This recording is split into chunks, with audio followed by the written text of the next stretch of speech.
Many of the people I work with come to me with at least the very beginnings of their list of what they most want in a relationship.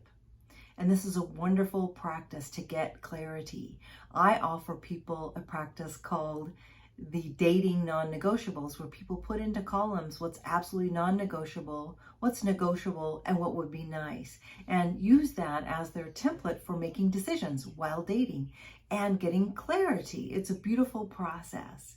And it's often well known and talked and taught to look at that list and say, oh, am I that way? You know, am I kind toward my partner? Am I honest? Am I whatever you put on the list? And, but I want to take it actually a little bit deeper into something that's called the mirror principle. Because when we start to heal this, we unconsciously attract exactly what we are wanting and a beautiful relationship experience.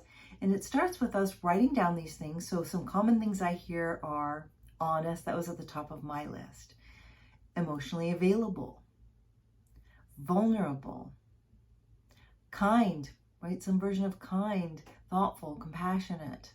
So these are wonderful. So once you write down whatever your few things are, and it's often the very opposite of the relationships that did not work for you at all, I want you to ask yourself thoughtfully this question.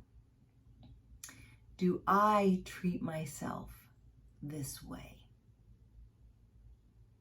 Am I really truly honest with myself?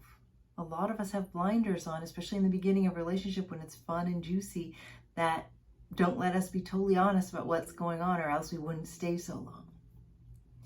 Am I emotionally available? Have I done enough work to be able to show up in a relationship where I am able to show my authentic self and be vulnerable, open those tender places inside of me?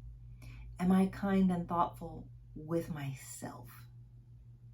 So if you're realizing right now, or after you do some writing about this, I have some opportunities here.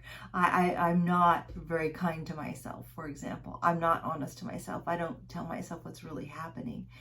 I invite you to have so much compassion for yourself, so much compassion. In spiritual psychology, we are invited to have a learning orientation toward life. So that means we always want to be in the mind, we want to choose the mindset of learning instead of judging. From that place of getting curious and learning, we can really make a meaningful change. So be willing to see what is, and on your path of seeing what is, I invite you to be so compassionate, so loving, so patient, so kind with yourself. I'm cheering you all the way.